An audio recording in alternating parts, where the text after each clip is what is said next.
The Vietnam War. The American Cold War desire to stop the spread of communism would once again lead to Asia, specifically Vietnam, and war for the United States. Let's find out how the Civil War started and how the U.S. became involved. Geneva Accords, 1954.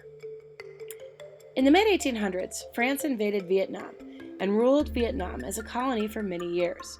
Most Vietnamese disliked French rule as the French took away the small, individually owned farms of the Vietnamese and made them into large, French-owned plantations. The Vietnamese were second-class citizens in their own nation. Ho Chi Minh, a communist leader, formed an organization called the Viet Minh to fight against the French. The Viet Minh used guerrilla tactics in the land. They were successful, surprised the world, and France surrendered in 1954. After the French surrendered, international leaders met in Geneva, Switzerland, to decide the fate of Vietnam. At this meeting, it was decided that Vietnam would be divided temporarily. North Vietnam would be communist and run by Ho Chi Minh, while South Vietnam would not be communist and would be run by Ngo Dinh Diem. An election was to be held in 2 years to reunite Vietnam, and then have democratic elections for one leader. Diem's leadership. From the beginning, there were issues in South Vietnam. Diem was a corrupt leader who put family members in key government positions and refused to tolerate any opposition.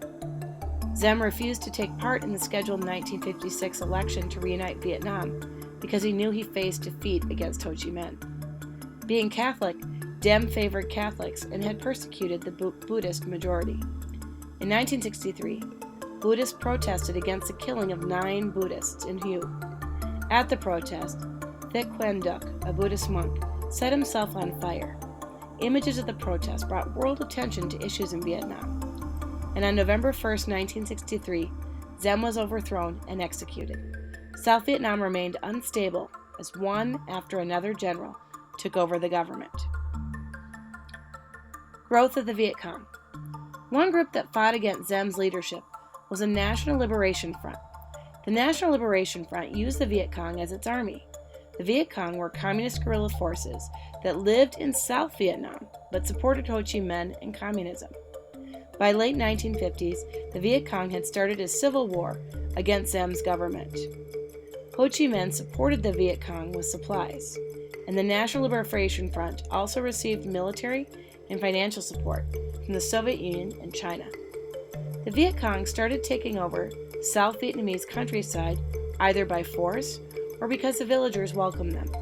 In response to this, Diem created the Strategic Hamlet Program, where the population of an entire village would be moved to a new area surrounded by walls and moats. Many Vietnamese were upset by this, as they didn't want to leave their ancestral land and live behind fences. The Hamlet Program was a failure, and the numbers of the Viet Cong continued to grow until 80% of the countryside supported the Viet Cong and Ho Chi Minh. U.S. aid to South Vietnam.